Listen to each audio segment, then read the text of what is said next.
If you are in your 50s or 60s, this is not the time to chase ideas. It is the time to remove fragility. Most advice aimed at you is noisy.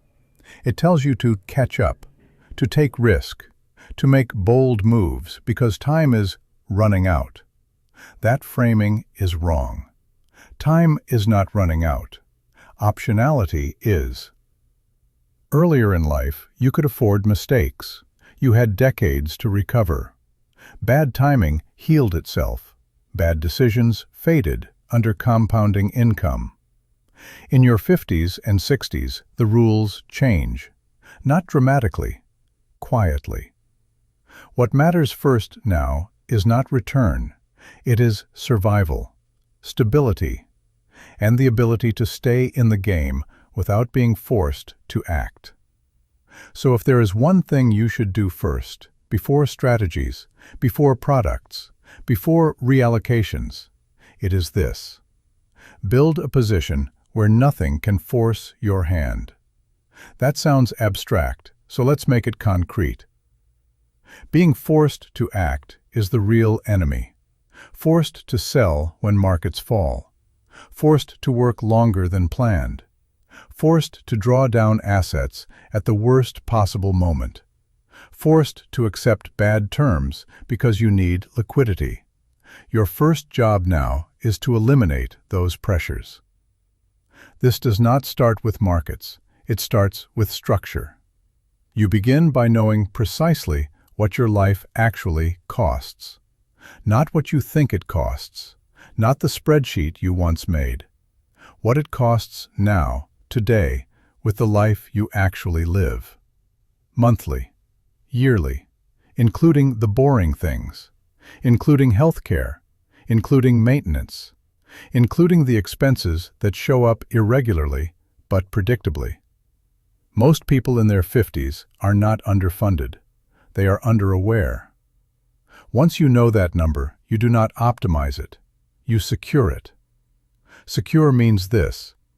There is a pool of money that can cover your essential life without relying on market timing. Not forever, but long enough. Long enough to wait. Long enough to say no. Long enough to let compounding continue instead of interrupting it. This is where many people make their first mistake. They hear safety and think low return. They hear cash and think wasted opportunity. But safety at this stage is not about return. It is about insulation. Insulation from volatility. Insulation from panic. Insulation from your own future emotions. Because emotions change when income stops. They change when headlines feel personal. They change when a market drop is no longer theoretical. If you remove forced decisions, everything else improves.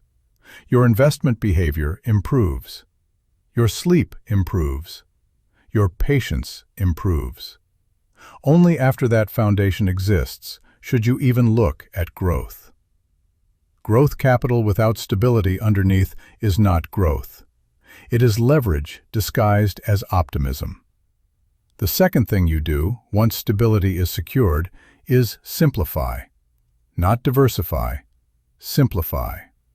By your 50s and 60s, complexity is rarely adding value. It is usually hiding risk. Too many accounts, too many products, too many overlapping intentions, each one small, together unmanageable. You want fewer moving parts, fewer decisions, fewer things that require monitoring. This is not laziness, this is precision. Energy becomes more valuable than cleverness. Clarity becomes more valuable than upside. Then, and only then, do you think about return. But return framed differently. The question is no longer, how much can this make?